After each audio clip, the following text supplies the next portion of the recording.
Allô, frères et sœurs? Allô? Allô? Comme d'habitude, c'est vraiment un privilège pour moi d'être là avec vous autres, qu'on puisse ensemble ouvrir la parole de Dieu. On va prier puis on va lire un passage, mais juste avant, j'aimerais juste introduire un peu aujourd'hui. Pour ceux qui étaient là la semaine passée, on avait un AGS, on avait une Assemblée générale spéciale, que les membres étaient invités à venir parce que bon, il y avait des annonces importantes. Puis une de ces annonces-là, c'était on avait dit le déroulement un peu pour le mois et demi à suivre. C'est-à-dire que le 20 mai, il va y avoir une période de questions pour moi et mon épouse, qu'on puisse poser des questions par rapport au ministère, notre vision, les doctrines, peu importe. Puis le 3 juin, il va y avoir un vote. Fait qu'est-ce qu'on avait conclu, moi, puis Gérard, puis Tony, c'est que ça serait bon que d'ici ce temps-là, jusqu'au 20 mai, on ait des enseignements de ce que la Bible dit que devrait être un pasteur ou les pasteurs. Fait que on s'est splitté ça, on arrive avec ça, puis aujourd'hui, on commence ça. Fait que c'est ça, je suis vraiment content de commencer ça, parce que comme on va voir aujourd'hui, c'est un sujet plus qu'important, mais je ne veux pas que ce soit moi qui vous dise juste c'est important, je veux que vous le voyez par les Écritures. Fait que c'est pour ça qu'on va aller dans les Écritures, mais juste avant, on va prier. Quel sujet, Seigneur, que tu nous donnes de méditer ensemble aujourd'hui. On va le voir aujourd'hui, Éternel. C'est toi qui place. C'est toi qui donnes dans ton amour puis dans ta grâce. Puis aujourd'hui, Seigneur, on veut que ce soit la première journée d'une unité de pensée sur ce que c'est fondamentalement un pasteur. Qu'on puisse être informé, Seigneur, pour faire des choix éclairés. Qu'on puisse prier d'une façon éclairée. Observer d'une façon éclairée. Puis, Seigneur, qu'on puisse juste grandir ensemble dans la vérité, dans ta parole. Mais qu'aujourd'hui, Seigneur, je t'en supplie, ce ne soit pas juste une séance d'information. Et ça puisse être un moment aussi qu'on rencontre notre Dieu au travers de la parole. Qu'on puisse être touché par celui qui est notre grand berger.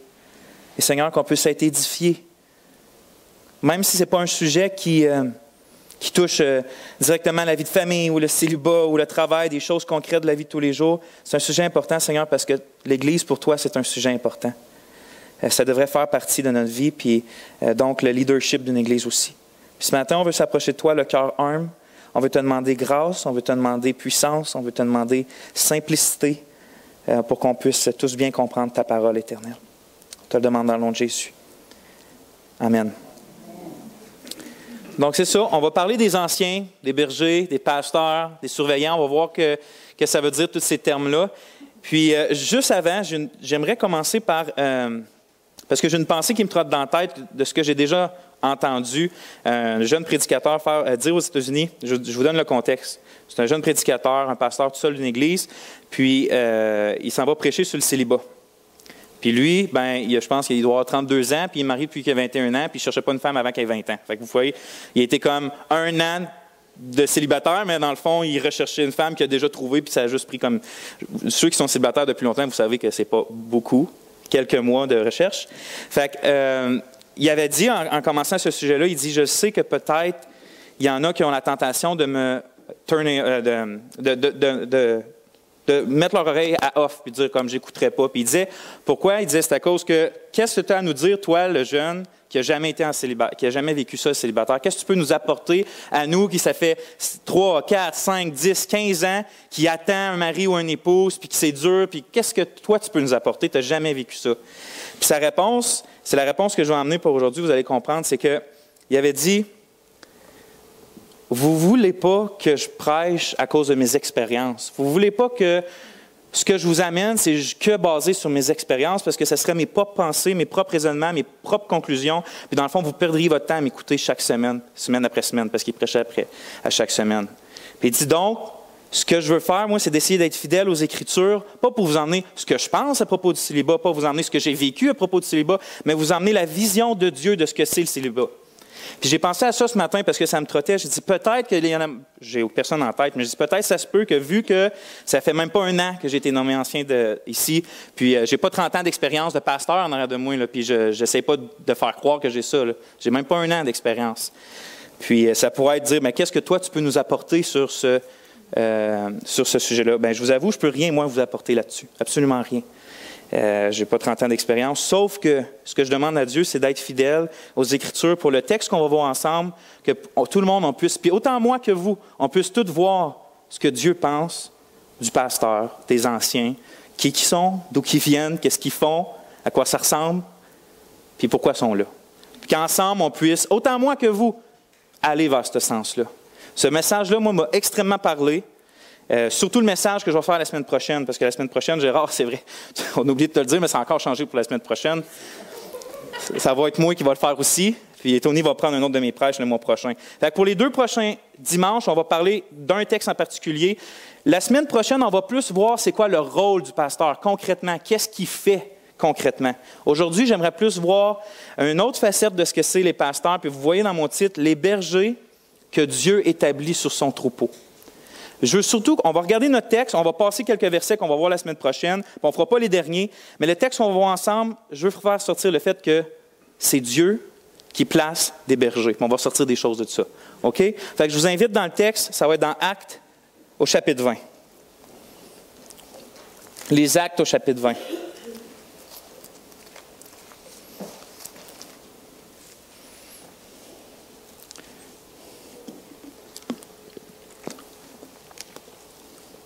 Aujourd'hui, ça va être le verset 28 surtout, mais on va commencer au verset 17, puis on va tout lire le passage pour être dans le contexte. Quand ça dit « il », à partir du verset 17 du chapitre 20, c'est de Paul, ça parle. De Milet, il envoya un message à Éphèse pour faire venir les anciens de l'assemblée. Quand ils furent venus vers lui, il leur dit « Vous savez de quelle manière je me suis tout le temps conduit parmi vous. Depuis le premier jour où je suis entré en Asie, j'ai servi le Seigneur en toute humilité, avec les larmes et au milieu des épreuves qui me sont arrivées à cause des complots des Juifs. Sans rien cacher de ce qui est profitable, j'ai prêché, j'ai enseigné, publiquement et dans les maisons, en insistant auprès des Juifs comme des Grecs sur la repentance envers Dieu et la foi en notre Seigneur Jésus-Christ. Et voici que maintenant, lié dans mon esprit, je vais à Jérusalem, ne sachant pas ce qui doit m'y arriver. Sauf que l'Esprit Saint, de ville en ville, me rend témoignage que des liens et des tribulations m'attendent.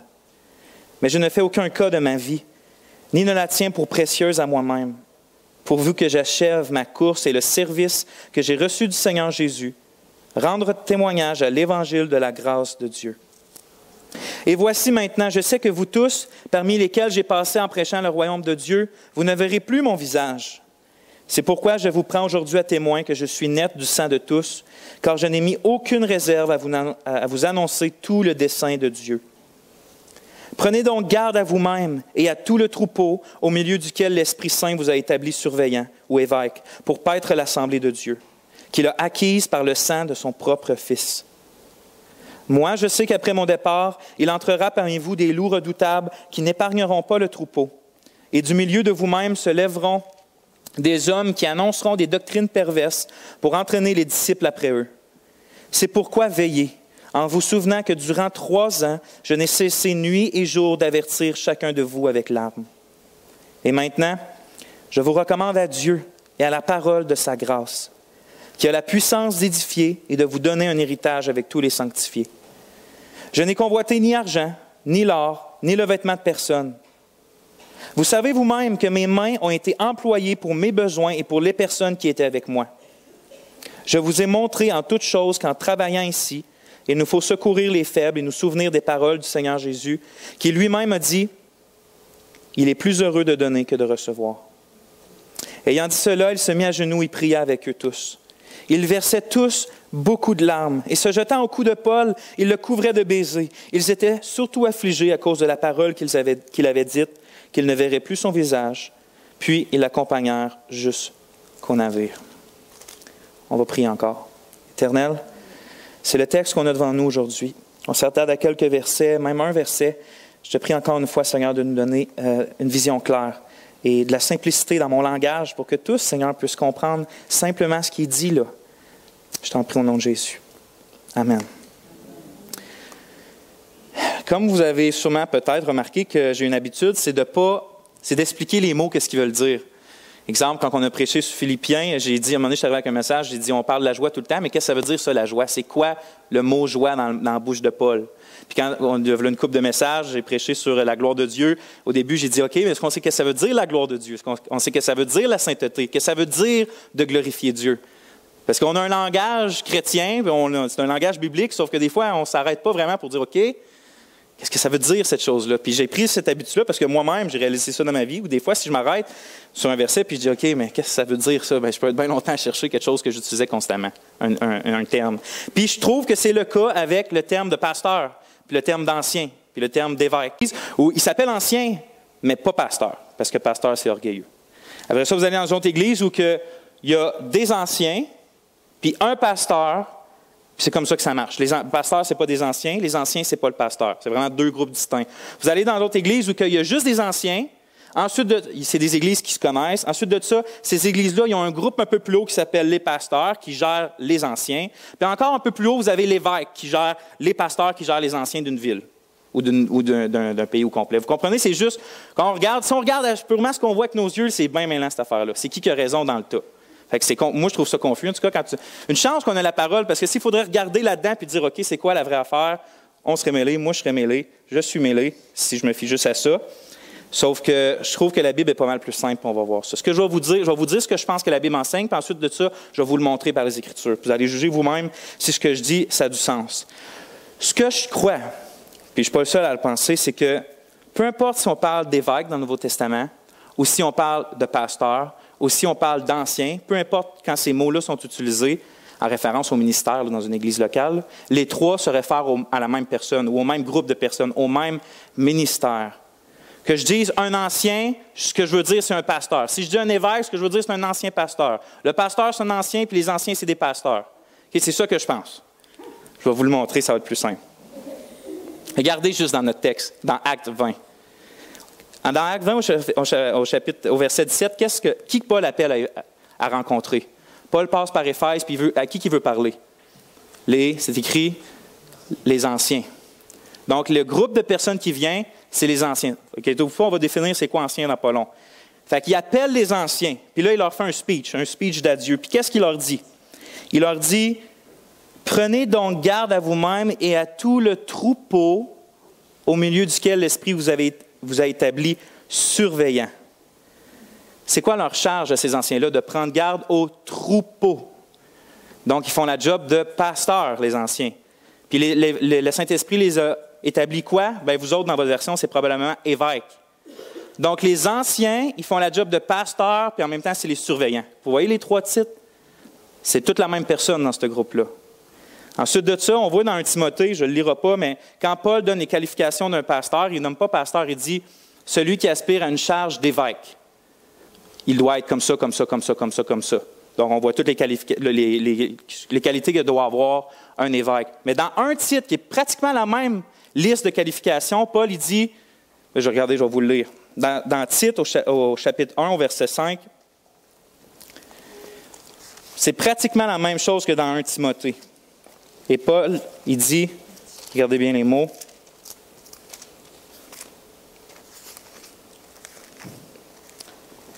au verset 5, il dit, « C'est pour cela que je t'ai laissé en Crète, pour que tu mettes en bon ordre ce qui reste à régler, et que dans chaque ville, tu établisses des anciens, comme je te l'ai ordonné. Si quelqu'un est irréprochable, puis il part avec sa liste de qualifications. » Et là, il arrive au verset 7, « Car il faut que le surveillant ou l'évêque soit irréprochable. » Donc encore là, évêque, ancien, même groupe de personnes. C'est la même affaire.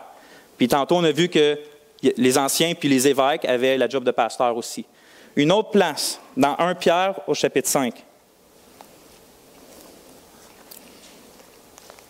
Dans 1 Pierre au chapitre 5, Paul y parle, puis il dit au verset 1, « J'exhorte les anciens qui sont parmi vous, moi qui suis ancien avec eux, et témoin des souffrances de Christ, qui est aussi à part à la gloire qui va être révélée, faites paître le troupeau de Dieu qui est avec vous en veillant sur lui, non par contrainte. » Puis il continue. Il appelle les anciens, il dit, comment on dit ça en bon français? Paissez, merci Tony, paissez le troupeau de Dieu.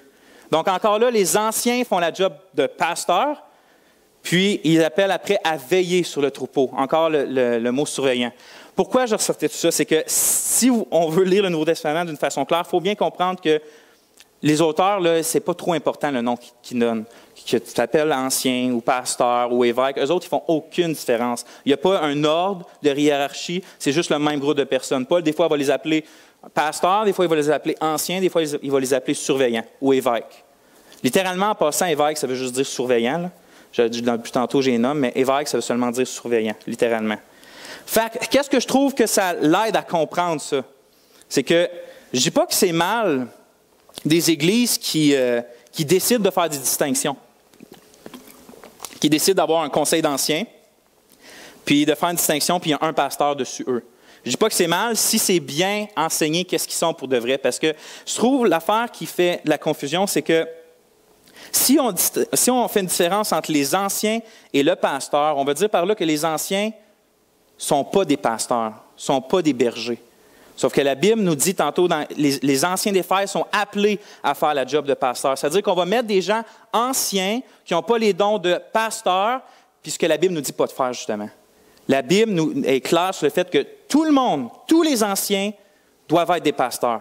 On va voir ce que ça veut dire être pasteur, mais doivent avoir le don de pasteur, doivent avoir les dons qui viennent avec cette espèce de package deal-là d'être pasteur. Des dons spéciaux, des dons spécifiques pour la job qui vient avec. Donc, il n'y a pas de, en tout cas, dans le Nouveau Testament, il n'y a pas de sorte d'anciens, il n'y a pas de sorte de pasteurs. Il y a des pasteurs anciens puis surveillants, ce qui est toute la même affaire. À cette heure, depuis tantôt, je nomme le nom ancien. Au début, mon premier point est technique, mais après ça, au moins, on va se comprendre. Qu'est-ce que ça veut dire ancien? Y a-t-il quelqu'un, si je vous dis, moi, ou vous parlez à votre frère qui n'est pas chrétien, puis vous dites, nous autres, on est cinq anciens dans mon église. Qu'est-ce que ça veut dire, ça, pour lui, vous pensez? Ça veut dire qu'il y a 5 vieux. Il y a 5 personnes âgées, puis le reste, toutes des jeunes. Vous comprenez? C'est ça que le mot fait référence. Moi-même, si vous me dites, avant que je l'étudie plus en profondeur, vous me dites ancien, je vais dire, c'est le pasteur, mais pour de vrai définir pourquoi qu'on dit ancien, je ne pourrais pas vous expliquer. Puis en fait, c'est simple, le terme ancien, puis c'est pas simple en même temps. Parce que ça veut dire grand-chose, puis ça ne veut pas dire grand-chose. OK?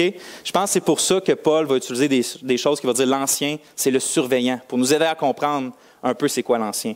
Parce que le terme ancien, en fait, tout le monde est pas mal d'accord que ça vient de la culture juive des premiers croyants. Parce que les premiers croyants, après que Jésus soit monté au ciel, il a envoyé le Saint-Esprit, c'était tous des Juifs. Ça a pris quelques temps avant que les païens, les gens comme nous, entendent parler de l'Évangile puis soient sauvés. C'était tous des Juifs. Ils allaient encore au temple avant qu'il soit détruit. Puis même le Seigneur Jésus, c'était un Juif.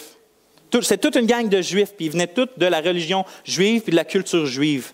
Puis on voit, on n'a pas besoin d'aller loin dans la Bible, mais un peu partout, on voit ce mot-là ancien utilisé pour Israël. On voit que les anciens, c'est les chefs de famille, c'est les chefs de tribu, c'est les chefs d'un pays en particulier. Les anciens, dans le fond, c'était ceux qui avaient une responsabilité de leadership, peu importe où.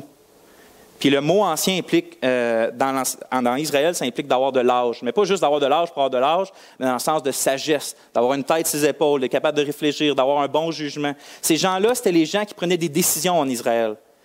Puis quand la synagogue, parce qu'il n'y a pas tout le temps eu une synagogue comme qu'on le voit dans le temps de Jésus, mais quand la synagogue est venue, mais ces anciens-là étaient, sans être des prêtres, sans être des chefs politiques, étaient juste là comme, c'était les gens que tu reconnaissais pour être sages, puis avoir un bon jugement, puis tu allais les voir pour des questions, puis ils répondaient. Mais ils étaient un peu dissociés de la religion, puis un peu dissociés de la politique. Vous comprenez? C'était juste les hommes matures du peuple qui étaient reconnus comme ça. Je vais vous lire quelque chose d'un auteur qui s'appelle Craig Allison. Il dit, « Dans une certaine mesure, le rôle d'ancien de l'Église primitive a été influencé par le rôle similaire dans les synagogues juives. Comme le note Ben, les anciens étaient bien sûr bien connus et respectés dans la communauté juive, comme les dirigeants de la communauté. Et plus tard, quand il y eut des synagogues, comme des leaders dans la synagogue. Ils étaient les gardiens de l'éthique de la communauté et ils étaient tenus responsables du maintien du bon ordre moral et de l'exercice d'un bon jugement moral. Il suffit de dire que la notion chrétienne des anciens doit quelque chose au judaïsme. » Puis là, il rajoute, « Quelle que soit la mesure de cette influence, le Nouveau Testament fournit beaucoup de matériel concernant le rôle d'ancien dans l'Église. » Si je rabaisse ça à quelque chose de plus simple, c'est sûr que le mot ancien vient de la culture juive. C'est sûr. Puis en fait, ça venait même d'ailleurs. Les autres nations avaient le mot ancien pour désigner les hommes responsables. Sauf que ce n'est pas à cause que ça vient de la culture juive qu'on regarde c'était quoi un ancien en Israël. Ah, OK, c'était un chef d'État, c'était un chef de famille, c'était un nanana, il faisait ça. Ah, OK, il s'impliquait dans la politique. C'est-à-dire qu'un ancien dans le Nouveau Testament, c'est ça que ça fait. On ne peut pas faire ça. On ne peut pas prendre puis calquer, puis dire un ancien dans l'Ancien Testament, c'était ça, donc un ancien dans le Nouveau Testament, c'est ça. Ça nous aide à comprendre pourquoi le mot ancien est là, mais ça ne nous aide pas vraiment à comprendre la fonction d'un ancien. C'est juste pour faire attention parce que des fois, j'ai déjà lu des affaires et dit les anciens s'étaient impliqués dans la politique, donc les anciens d'une église locale doivent être impliqués dans la politique. Ça n'a aucun rapport. On ne voit pas ça dans le Nouveau Testament. Fait qu'on regarde dans le Nouveau Testament, puis toutes les fois qu'il est nommé ancien, qu'est-ce que ça nous dit sur eux? Puis là, ça nous donne une image de ce que c'est un ancien. Moi, personnellement, je l'utilise moins, ce mot-là, ancien, parce que ce n'est pas tant important, le mot.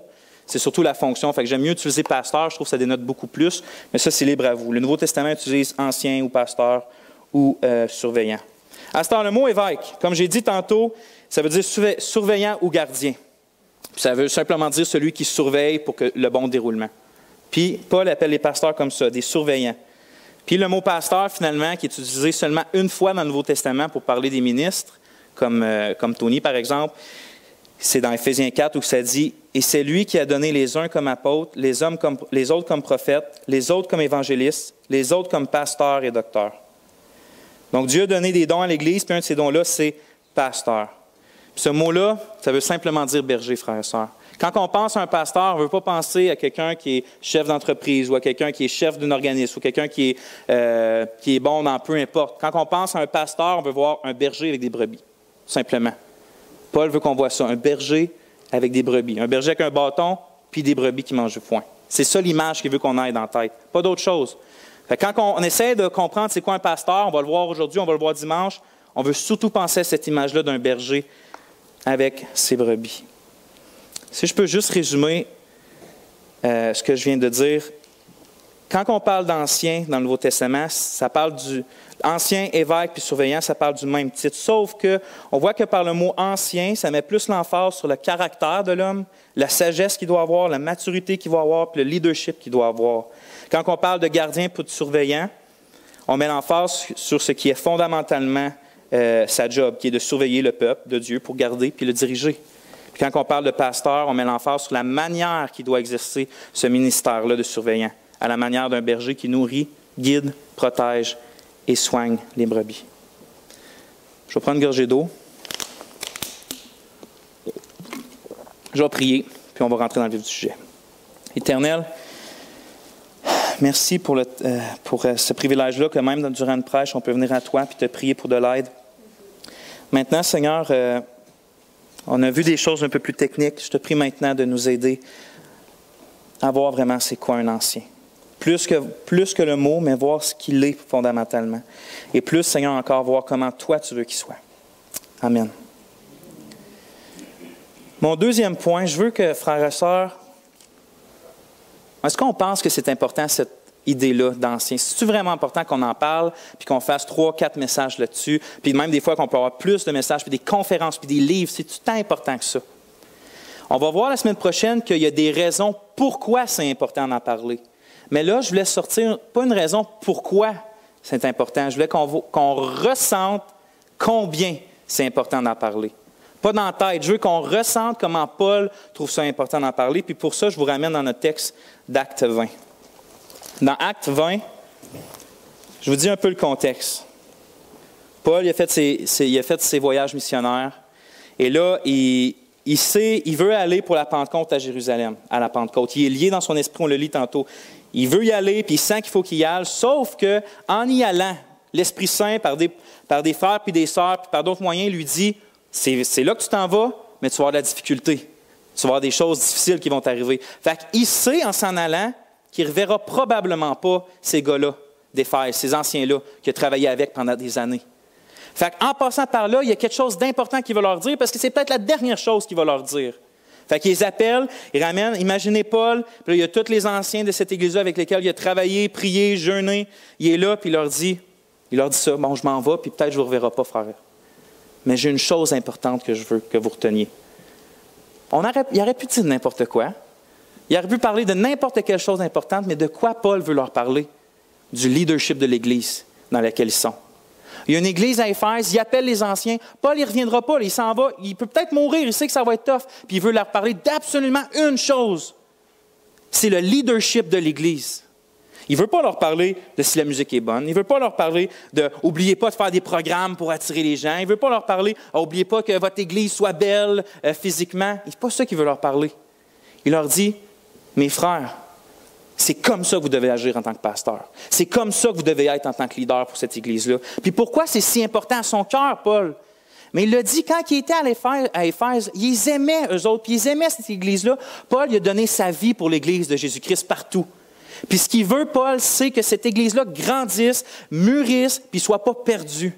Puis quand il passe par Éphèse, puis qu'il sait qu'il peut leur dire juste une chose importante, il sait que la croissance de l'Église ou le maintien de l'Église, ou pour qu'une Église reste fidèle, ça prend un bon leadership. Ça prend des pasteurs dévoués, ça prend des pasteurs qui connaissent leur travail, ça prend des pasteurs qui veillent sur eux-mêmes, qui veillent sur l'Église, puis qui font ce que Dieu veut qu'ils fassent. Fait qu'il sait, il peut s'en aller, là. Ils aiment les brebis qu'à Éphèse. Il aurait pu leur dire n'importe quoi. Oubliez pas que le Seigneur revient après les tribulations ou avant les tribulations. Oubliez pas que la marque de la bête va arriver. Il ne parle pas de ces choses-là. Il veut des pasteurs qualifiés qui vont s'occuper bien de ces brebis-là. Parce que lui s'en va, il ne pourra plus le faire, Paul. Il s'en va, il ne reverra plus ces brebis-là, les brebis qu'il aime, les brebis qu'il a travaillé dur, jour et nuit, dans le prière, dans les jeûnes, pour qu'ils naissent dans le Seigneur et qu'ils grandissent. Maintenant, il doit donner cette charge-là à des pasteurs et des anciens. Puis il veut qu'ils le fassent comme du monde. Vous savez, on va voir la semaine prochaine, mais une Église ira rarement plus loin spirituellement que leur pasteur. Rarement une Église, en tant qu'Église, va dépasser une maturité spirituelle que leur pasteur a. Si un pasteur ne prie pas et ne lit pas sa Bible, par exemple, il faut être sûr que cette Église-là n'ira pas bien plus loin que ça.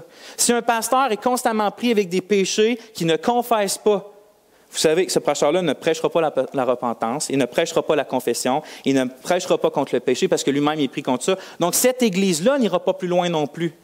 Mais un pasteur qui constamment prie, jeûne pour ses brebis, connaît ses brebis, prend soin de ses brebis, prêche la parole comme Paul, la foi et la repentance sans réserve, tout le conseil de Dieu, et qui se donne jour après jour, semaine après semaine, année après année, faisant ce que Dieu lui demande en tant que pasteur, jusqu'à donner sa vie, vous pouvez être sûr que cette Église-là va aller bien.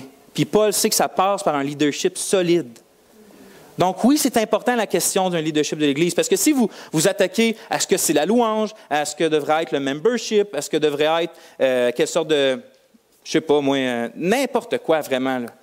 Comment qu'on devrait évangéliser, tout ça. Si, vous pouvez faire tout ça, réformer tout ça, mais si vous n'avez pas un leadership biblique, tout ça va tomber tout le temps. Tony, l'autre fois, il a dit une phrase qui m'a touché, il dit, parce qu'on parlait de Beauport, puis vous savez que Beauport a été quelques années sans pasteur, puis il dit, c'est vrai, une Église peut bien survivre sans pasteur. Puis il choisissait ces mots. C'est vrai, une Église peut survivre sans pasteur, mais pas nécessairement aller plus loin sur une longue période de temps. Oui, il y a des villes dans le monde qui, il n'y en a pas de pasteur, puis Dieu les bénit, sauf qu'en général, Dieu pourvoit des pasteurs parce que justement, ça prend des leaders qui donnent leur vie entière pour le bien-être de l'Assemblée. Fait que oui, je ne voulais pas on va voir des raisons concrètes de pourquoi c'est important un pasteur. On va voir c'est à cause qu'il y a des faux docteurs, puis il y a des faux frères, puis des choses comme ça, puis le pasteur doit surveiller ça. Sauf que là, je voulais qu'on ressente combien c'est important pour le cœur de Paul. C'est important pour un apôtre qui s'est donné corps et âme. C'est important. Là. Vous comprenez-tu, anciens? Là? Je m'en vais. Allez-vous être des bons pasteurs? C'est ça qu'il leur dit en somme. Il dit, suivez mon exemple. Prenez garde à vous, puis prenez garde au troupeau de Dieu. Donc, on a vu que pour Paul, c'était important, un bon leadership. Donc, ça doit l'être pour nous aussi. On doit se poser ces questions-là. On doit se poser qu'est-ce que c'est un pasteur. On doit se poser est-ce que c'est vraiment important un pasteur? Est-ce qu'on peut avoir plusieurs sortes de pasteurs? Qu'est-ce qu'il doit faire dans notre assemblée, le pasteur? Parce que si on ne pose pas ces questions-là, si on ne réfléchit pas à ça, on va mettre n'importe qui le désire l'être, puis on ne réfléchira pas, finalement, on va se ramasser avec des gens qui ne devraient pas être là, puis où qu'on va aller à cette heure? Si ceux qui doivent nous leader ne devraient pas être là. Il y a des églises qui ont pris le bord complètement à cause que c'était des églises fidèles, sauf sur un point, ils ne reprenaient pas leur pasteur. Un peu comme dans 3 Jean, Tony en a parlé, il y avait un homme là, mais pourtant l'Église, elle ne faisait rien. Ça devait être Jean qui reproche au pasteur qui était là de faire qui agissait mal, mais l'Église ne faisait rien en elle-même. Il y a une autre Église, il n'y a pas longtemps au Québec, que ça a changé de pasteur. Le pasteur qui est venu, c'est un petit off, puis il a tout mis son conseil dehors, puis il a fait ce qu'il voulait, il a mis du monde. Toute l'Église part. Mais au lieu de partir, Si cette Église-là connaîtrait la Bible, plus la Bible, je veux dire, je ne veux pas reprocher les frères et sœurs, mais je veux dire, ça peut être difficile, là, si vous comprenez-moi bien, je ne suis pas en train de dire que c'est des gens qui ne connaissent pas la Bible, mais pas pantoute, là. Je veux juste dire que leur rôle, ça aurait été de ne pas se sauver, puis de laisser lui en place là. Ça aurait été de s'unir ensemble, puis de le mettre dehors, lui. Parce que ce n'était pas sa place. Mais ça, on le sait juste si on étudie les Écritures. Puis si on se met ensemble, on dit, OK, qu'est-ce que Dieu pense là-dessus? Donc oui, c'est important de parler de leadership, c'est important pour Paul, c'est important pour nous. Maintenant, mon troisième point, on va voir que ce n'est pas un homme, ce n'est pas un prophète, c'est ni une institution biblique qui choisit c'est qui les pasteurs, mais sont établis par Dieu. On va lire ensemble. Au verset 28, on lit encore, « Prenez donc garde à vous-même et à tout le troupeau au milieu duquel l'Esprit Saint vous a établi surveillant, pour paître l'assemblée de Dieu qu'il a acquise par le sang de son propre Fils. » Donc, veillez sur le troupeau au milieu duquel l'Esprit Saint vous a établi. Sur lequel l'Esprit Saint vous a établi. On voit que Paul veut faire comprendre à ces pasteurs-là, qui sont à Éphèse, il veut leur rappeler une chose, c'est que c'est Dieu qui les a mis là. Mais avant de dire pourquoi que je pense que Paul fait ça, je veux parler un peu de ce que ça implique, le fait que c'est l'Esprit Saint qui établit les pasteurs. Je pense que le fait d'établir un pasteur, c'est la dernière chose du processus dans lequel Dieu appelle un pasteur à être en place. La première, je vais toutes vous en parler un peu. La première, c'est que Dieu, il ne fait pas juste comme dire toi, tu es en place. Il ne fait pas juste faire ça, Dieu. Il choisit d'avance, depuis toute éternité, qui va être ses pasteurs. Et au moment opportun, il va les appeler. Ensuite de ça, si Dieu choisit puis appelle ses pasteurs, il va les équiper puis il va les former lui-même. Et si après que Dieu les ait formés puis les équipés puis qu'il les ait appelés, Dieu va les établir en place, en son temps. Puis il n'y a pas un homme qui va pouvoir l'empêcher, puis il n'y a pas une institution qui va pouvoir le faire d'avance si Dieu ne l'a pas fait. C'est Dieu qui établit les pasteurs. On va parler de chacun de ces choses-là. Choisi puis appelé de Dieu. C'est-tu vraiment Dieu qui choisit ça ou c'est les hommes qui voient ça puis qui le font? Paul lui-même, il voyait son ministère comme si ça viendrait tout de Dieu. Il dit en Acte 9, « Mais le Seigneur lui a dit, « Va, car cet homme, en parlant de Paul, car cet homme est un instrument que je me suis choisi pour porter mon nom devant les nations, les rois et les fils d'Israël. » Le Seigneur Jésus lui-même dit à Ananias que lui, parce que le Seigneur lui avait dit, « Va voir Paul, là, j'ai fait quelque chose avec lui. » Il dit, « Non, non, Paul, c'est un tueur d'église, lui. Tu le sais pas, Seigneur? » Puis il dit, « Non, non, il dit, je l'ai choisi comme un instrument pour faire ma mission. » Puis ça, oui, OK, c'est le ministère d'apôtre, ce n'est pas un ministère d'ancien, Paul, là. On comprend que Dieu, quand même, que ce soit le ministère d'apôtre ou d'autres, on va le voir, que ce soit prophète ou peu importe, c'est Dieu qui choisit. C'est pas, je ne me lève pas un matin et je décide, « Hey, un matin, ça me tenterait d'être pasteur. » C'est pas de même ça marche. C'est Dieu qui choisit. Autant que Dieu choisit pour le salut, autant que Dieu va choisir pour les ministères. Si vous avez un don quelconque aujourd'hui, vous pouvez être sûr, c'est parce que Dieu l'a déterminé d'avance. C'est pas un jour, vous ne rêviez pas avec un don que Dieu n'avait pas prévu vous donner. C'est Dieu qui choisit, puis c'est Dieu qui choisit les pasteurs. On lit aussi que c'est Dieu qui les appelle, car il les choisit de toute éternité, mais à un moment opportun, Dieu les appelle pour son service.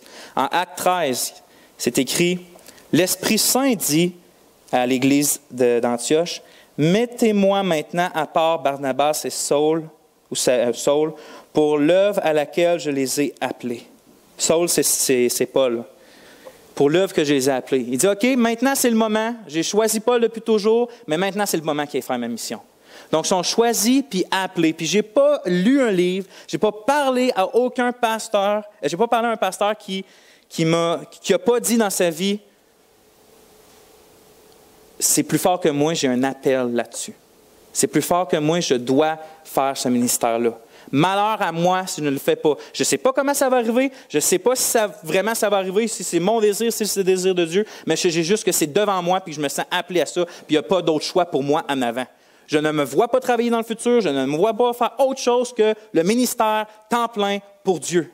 Que vous parlez à un évangéliste, un missionnaire, un pasteur, peu importe, tous les gens que je lis, c'est tout le temps la même chose. Ils sentent un appel sur leur vie. Parlez à Tony quand il est venu ici, Tony et Nathalie. Un appel, c'était plus fort qu'eux, ils étaient obsédés. Ils partent maintenant, c'est la même chose. Ils sont autant obsédés. Vous êtes des obsédés, il paraît. Des obsédés par l'appel. C'est des jokes à la Tony, mais bon. Appeler. Ouais, je me tiens trop avec Tony. Appeler. Donc, Dieu choisit puis appelle. Puis si Dieu choisit, il va appeler. Dieu ne va pas faillir. Si Dieu a choisi des pasteurs, il va les appeler puis ils vont répondre à l'appel du ministère.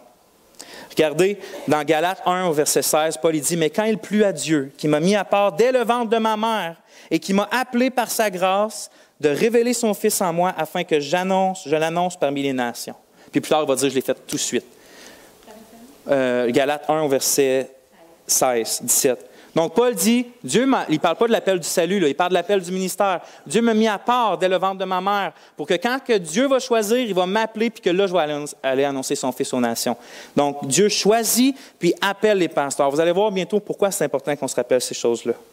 Donc, Dieu choisit, Dieu appelle au moment voulu. Deuxièmement, si Dieu choisit et Dieu appelle, Dieu va équiper puis il va former ses serviteurs pour le service. Peu importe si dans son village à lui, dans le fin fond d'une forêt, il n'y a pas d'école théologique. Peu importe où qu'on est dans le monde, Dieu forme ses pasteurs. C'est important pour nous de s'en rappeler parce que ce n'est pas à cause que quelqu'un va à l'école théologique, 1 an, 2 ans, 3 ans, 4 ans, 10 ans. Ce n'est pas à cause qu'il sort de là qu'un diplôme écrit « Tu as réussi tes cours théologiques » que ça fait de lui un pasteur ou un ancien. Ce n'est pas l'homme qui décide ça. Quelqu'un a beau se regarder dans le miroir le matin et dire « T'es un pasteur, man. T'es un pasteur. T'es un surveillant. » Puis il a beau essayer de se convaincre, puis le monde autour de lui dit « Oui, t'es un pasteur. T'es un pasteur. » Mais si Dieu n'a pas décidé que ça va être un pasteur, il a beau étudier tout ce qu'il veut, oui, il va avoir la connaissance théologique, il va savoir ses doctrines, mais il n'y aura pas le don de pasteur. Puis on va voir plus ça va être quoi, mais le don de prendre soin des brebis d'une façon spéciale, de les nourrir d'une façon spéciale, de les guérir d'une façon spéciale, puis de les penser d'une façon spéciale. On voit, je vais vous lire Jérémie 1,4. 1,4. C'est dans l'Ancien Testament, c'est par rapport à un prophète, mais ça explique bien que Dieu, quand il choisit, il appelle, quand il appelle, il forme, puis quand il forme, il établit. On lit dans le livre de Jérémie, au chapitre 1, au verset 4. Jérémie 1, verset 4. « Et la parole de l'Éternel vint à moi, disant, avant que je te formasse dans le ventre de ta mère, un peu le langage de Paul, hein? Avant que je te formasse dans le ventre de ta mère, je t'ai connu, et avant que tu sortisses de son sein, je t'ai sanctifié, je t'ai établi prophète pour les nations. » Et là, Jérémie répond et dit, « Et je dis, ah, Seigneur éternel, voici, je ne sais pas parler, car je suis un enfant. » Et l'Éternel me dit, « Ne dis pas, je suis un enfant, car pour tout ce pourquoi je t'enverrai, tu iras, et tout ce que je te commanderai, tu le diras. Ne les crains point, car je suis avec toi pour te délivrer, dit l'Éternel. Et l'Éternel étendit sa main et toucha ma bouche. Et l'Éternel me dit, voici, j'ai mis mes paroles dans ta bouche. Regarde, je t'ai établi ce jour-ci sur les nations et sur les royaumes pour arracher et pour démolir et pour détruire et pour renverser, pour bâtir et pour planter. Nous, on est en face d'un prophète qui, avant qu'il naisse, Dieu avait choisi qu'il allait être un prophète un jour. Et là, Dieu l'appelle, à ce moment-là que Jérémie nous dit, et Jérémie dit, je ne suis pas formé pour ça. Je suis comme un enfant, je ne sais pas parler, un peu comme Moïse. Et Dieu dit, dis pas ça, je suis avec toi. Puis Dieu a touché sa bouche, et lui a mis ses propres paroles dans sa bouche. Et là, il était formé pour faire la job de prophète. Et qu'est-ce qui est arrivé après? Dieu l'a établi ce jour-ci sur les nations. Appelé, choisi, équipé, formé, établi. C'est toujours l'ordre avec les ministères. C'est toujours comme ça pour les pasteurs. Puis Jérémie n'avait pas d'école de théologie proche de lui. Et il connaissait certainement les Écritures, mais il n'y avait pas d'école. Puis on dirait que c'est rendu quasiment automatique à cette heure. Il y a des jeunes, 16 ans, ils vont à l'école théologique, 4 ans, ils sortent de là avec un bac. Puis regardez, on a des pasteurs. Mais ça ne s'apprend pas à l'école à être pasteur. Puis ça ne s'apprend pas non plus dans les livres à être pasteur. Je ne dis pas que quand Dieu donne des dons, comme n'importe quel don, ces dons-là peuvent grandir et doivent même être mis à service puis grandir, puis comme des muscles, à être utilisés pour grandir. Ça ne veut pas dire que Dieu met un homme pasteur puis il est parfaitement pasteur pour le reste de sa vie. Mais quand même, quand Dieu choisit d'être un pasteur, il va avoir des dons de pasteur qu'il va devoir exercer puis faire grandir. Mais il va avoir des dons de pasteur. Aussi petits peuvent-ils être au début. Aussi petits peuvent-ils être, c'est ça. Petit. Merci, Caro.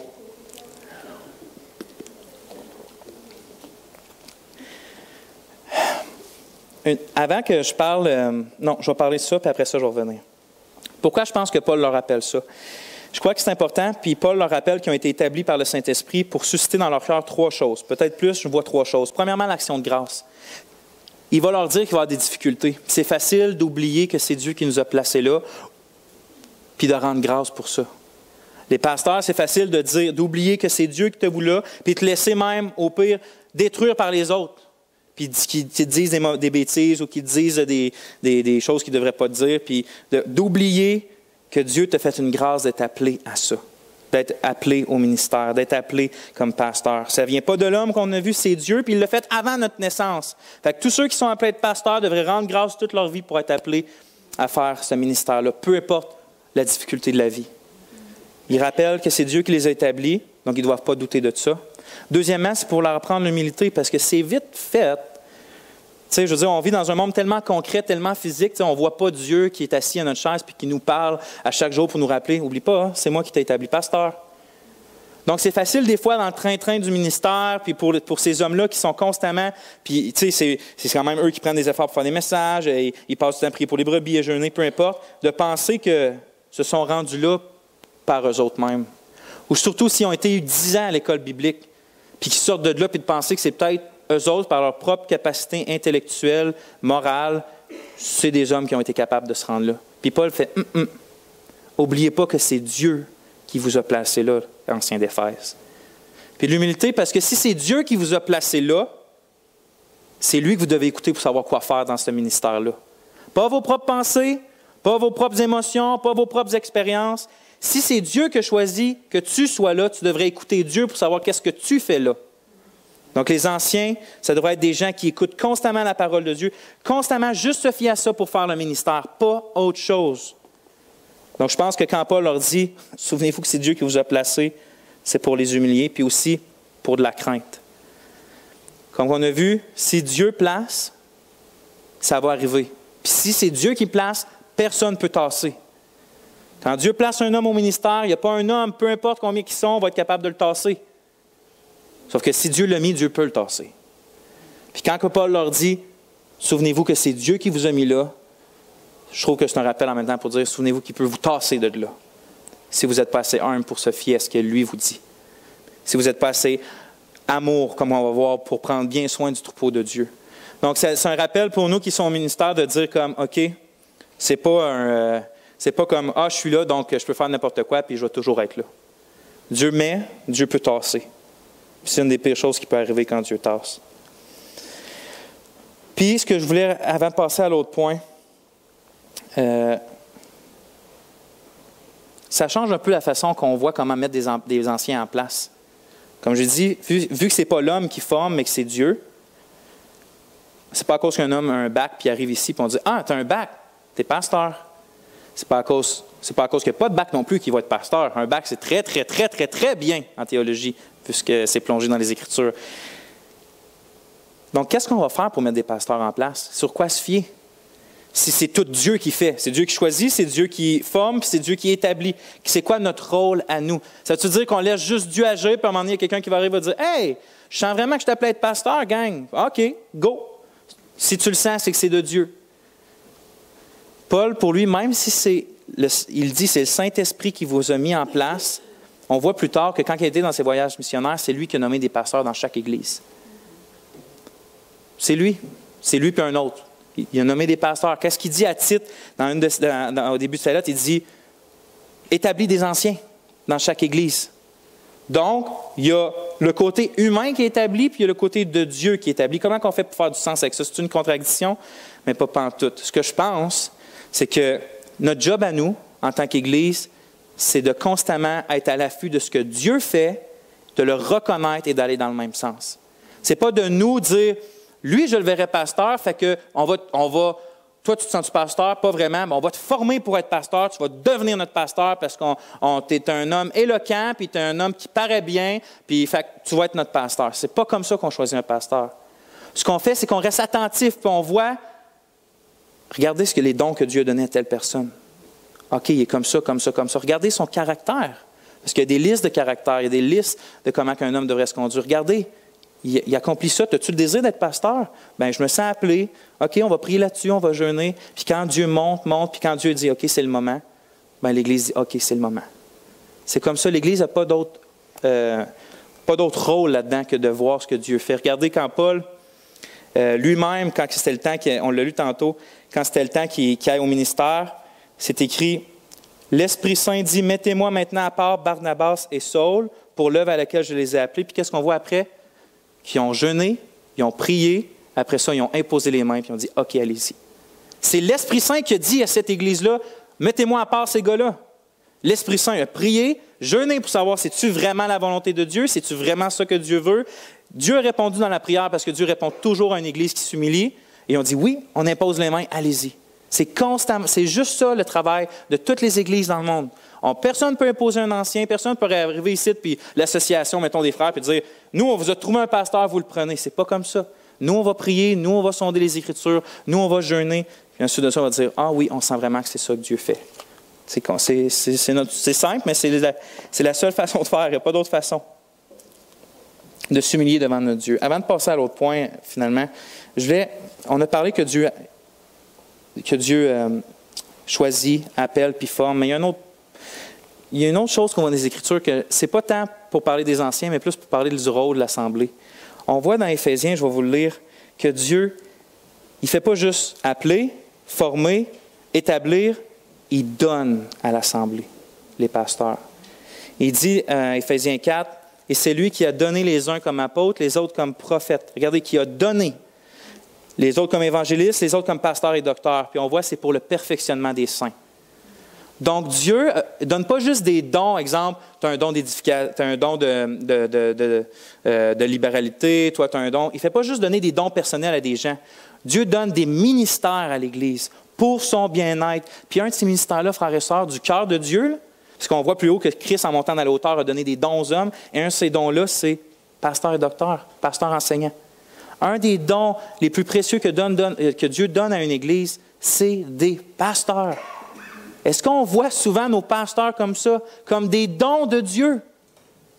Seigneur, tu nous as permis à notre assemblée d'avoir X et X pasteurs. Sois béni pour ce cadeau-là que tu nous donnes. Puis la façon qu'on interagit avec ces pasteurs-là, est-ce qu'on les voit juste comme des hommes?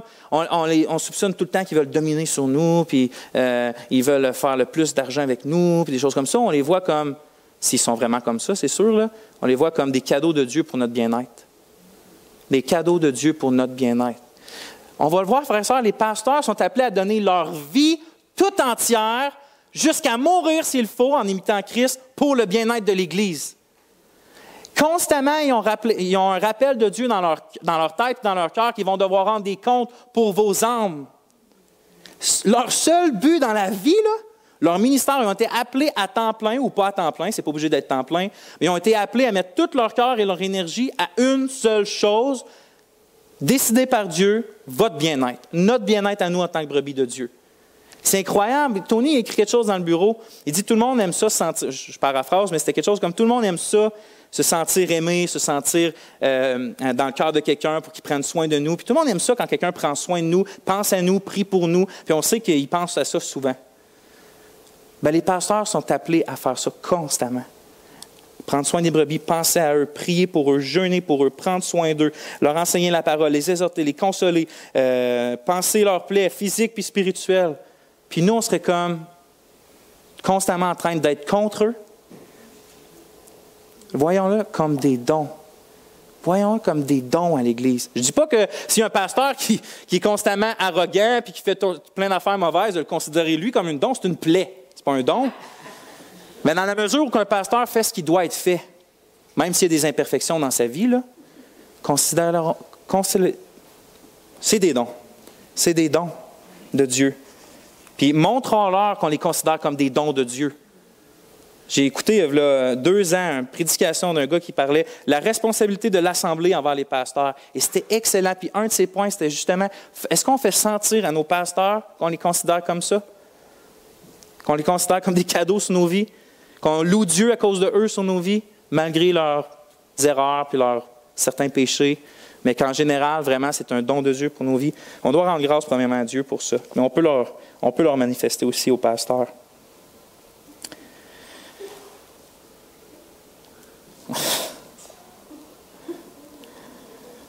OK, cinquième, mon dernier point, puis je vais finir avec ça.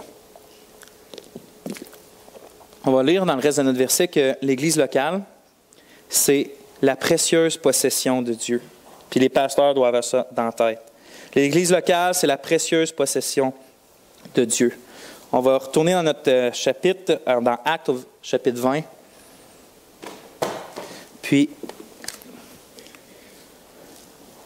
on va lire au verset 28 à la fin que l'Esprit a établi sur le troupeau de Dieu, a établi les surveillants pour paître l'assemblée de Dieu qu'il a acquise par le sang de son propre Fils. Regardez, l'Esprit Saint vous a établi surveillants pour paître l'assemblée de Dieu qu'il a acquise par le sang de son propre Fils. Je pense que qu'est-ce que Paul veut faire, c'est premièrement leur rappeler qu'il y a un seul propriétaire du troupeau, puis deuxièmement, leur rappeler que ce troupeau-là a été acquis par le sang précieux du Fils Jésus. Premièrement, la propriété de Dieu. C'est tentant pour les pasteurs de dire « c'est mon Église, c'est mon troupeau ». Mais c'est pas ça, pas en tout. C'est constamment le troupeau de Dieu. Parce que, je ne sais pas, vous êtes comme moi, mais on a tendance à faire pas mal plus attention aux affaires des autres. Mettons, mon char, mes affaires, je fais attention, mais tu sais, je pogne une bosse, ça ne me dérange pas trop, je l'avoue. Tu sais, comme, je fais attention, mais juste attention. Mais si mon ami me prête son char 2018, oh là, je vais rouler 20, 25, une zone de 50, je vais regarder les bosses à 2 km à la ronde, je vais virer, je vais faire extrêmement attention. Ou s'il me prête son livre, je vais faire extrêmement attention. Parce que c'est à lui, puis je veux pas surtout si c'est... plus la personne est... justement, plus elle est proche de toi, habituellement, moins tu fais attention, mais si, exemple, qu'elle aime les livres, oui. Ou si, par exemple, le président, le premier ministre du Québec ou du Canada, peu importe votre opinion sur lui, vient puis vous prête quelque chose. Vous prête sa voiture, ou vous prête son cellulaire, ou vous prête son portefeuille, ou peu importe. Vous allez faire attention. Si c'est le président des États-Unis, vous allez faire attention aussi. Si c'est votre grand-mère, vous allez faire vraiment attention. Mais c'est des choses, puis on va faire attention quand c'est quelqu'un d'autre. Dieu, c'est son épouse. Pas qui prête, mais qui est là, puis qui dit « prends soin d'elle ». Combien on devrait faire plus attention à elle? C'est pas mon peuple. Vous n'êtes pas mon troupeau. Vous n'êtes pas le troupeau de Tony non plus. Quand on pense que c'est notre troupeau, on commence à être un peu trop comme « c'est mon troupeau, fait que je fais ça, je pense de même, ou je pense que c'est ça qui est le mieux pour lui, je vais faire ça. » Mais non, il faut constamment se rappeler que c'est la propriété de Dieu. C'est à Dieu. Vous êtes à Dieu. Puis si vous êtes à Dieu, je ne dois pas faire ce que je pense avec vous. Je dois voir à Dieu qu'est-ce qui est le mieux pour eux. Constamment, c'est un piège pour tous les pasteurs de penser que c'est mon troupeau. Tu as ta part de ton troupeau, j'ai ma part de mon troupeau. C'est pas non, c'est tout le troupeau de Dieu. Tout, chacune d'entre elles. C'est à Dieu, puis il faut que les pasteurs fassent attention. Puis Paul voulait que ces gars-là se rappellent que c'était à Dieu. La deuxième chose, il est acquis par le sang précieux du Fils de Dieu. Acquis par le sang précieux du Fils de Dieu. Si vous pourriez avoir, ça se peut pas là, mais si vous pourriez avoir une petite goutte du sang de Jésus, son vrai sang, littéralement, enfermé dans un cristal là, qui ne pourrit pas. Là. Je ne sais pas comment ça pourrait arriver, mais au 1er siècle, on a récupéré une seule goutte du sang de Jésus, puis c'est vraiment son sang. Combien vous garderiez ça précieux? C'est le sang de votre Sauveur, le vrai sang. Là. Vous le garderez précieux, vous feriez attention, ce serait la chose la plus précieuse pour vous. Vous direz, c'est le sang, il est mort pour vous avec ce vrai sang-là. Il a donné toute sa vie, puis combien il a donné de gouttes de sang pour son peuple, son Église? Combien plus on doit voir son Église précieuse? Il se l'est acheté avec son propre sang. Cette Église-là marchait comme une brebis égarée. Cette Église-là partait dans tous les sens. Ce n'était pas son Église, c'était un peuple perdu, marchant selon leurs pensées, selon leurs péchés. Puis Dieu a dit, c'est assez, je vais aller les chercher, puis ce prix-là, c'était de mourir à la croix pour eux, de verser son sang, de donner sa vie, de subir la colère de Dieu qu'eux avaient sur eux, pour que Dieu les ait enfin avec lui, puis que ce soit son peuple, ses brebis. Et les ministres ne prendraient pas bien soin d'eux. Et les ministres ne les considéraient pas comme la chose la plus précieuse au monde, l'épouse de Christ, les brebis précieuses de Dieu qu'il a acquises par son propre sang. Je pense que Paul, il veut faire catcher aux pasteurs d'Éphèse qu'ils n'oublient pas la valeur inestimable de ce troupeau-là. Si Dieu les a aimés à ce point-là, combien ces pasteurs-là devraient les aimer? C'est la chose qui va être le plus dur, le jugement, un des jugements les plus durs qui va arriver au jour du jugement, c'est les pasteurs et les anciens qui ne se seront pas occupés du précieux peuple de Dieu quand il était sur eux. Quand il ne va pas les avoir aimés, qu'il ne va pas les avoir nourris, qu'il ne va pas les avoir guéris quand Dieu leur demandait de les guérir. Paul, il veut aussi qu'on voie que l'exemple des pasteurs, ce n'est pas les pasteurs qui sont autour de nous, ce n'est pas ce qu'on voit à la télé. L'exemple d'un pasteur, ce n'est pas un chef, ce n'est pas un homme politique, ce n'est pas un chef d'entreprise, ce n'est pas ces choses-là. Où que le pasteur regarde pour savoir quoi faire? À Jésus-Christ. À Jésus-Christ. Vous voulez savoir c'est quoi la job de pasteur? Regardez constamment à Jésus-Christ pour savoir c'est quoi le pasteur.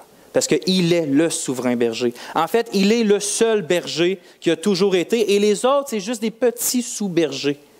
Parce que Christ est parti. Et en ce moment, il est dans les cieux. Mais il a envoyé son esprit qui a établi des sous-bergers qui prennent soin du troupeau juste à temps que lui revienne. À ce moment-là, il n'aura plus de berger. Je suis convaincu. Parce que le souverain berger va être là. Je vais vous lire la colère que Dieu a contre les faux bergers dans Ézéchiel 34. Puis je vais finir avec ça tout simplement. Ézéchiel 34. Au chapitre 1, on lit « Et la parole de l'Éternel vint à moi, disant, Fils d'homme, prophétise contre les pasteurs d'Israël.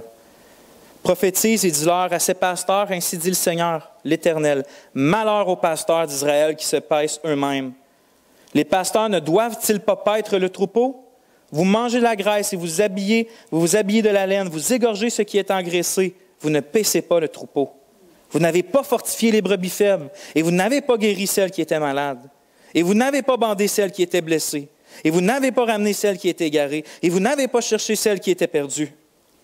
Mais vous les avez gouvernées avec dureté et rigueur, et elles qui ont été dispersées, et elles ont été dispersées parce qu'il n'y avait pas de pasteurs, et elles étaient la pâture de toutes les bêtes des champs, et elles ont été dispersées. Mes brebis ont erré dans toutes les montagnes et sur toute colline, et mes brebis ont été dispersées sur toute la face du pays. Il n'y en a eu personne qui les ait recherchées, personne qui se soit enquis d'elles. C'est pourquoi, pasteur, écoutez la parole de l'Éternel. Je suis vivant, dit le Seigneur l'Éternel, parce que mes brebis ont été une proie, et que mes brebis ont été la pâture de toutes les bêtes des champs, faute de pasteurs, et que mes pasteurs n'ont pas cherché mes brebis, mais que les pasteurs se paissaient eux-mêmes et ne paissaient pas mes brebis. C'est pourquoi, pasteur, écoutez la parole de l'Éternel.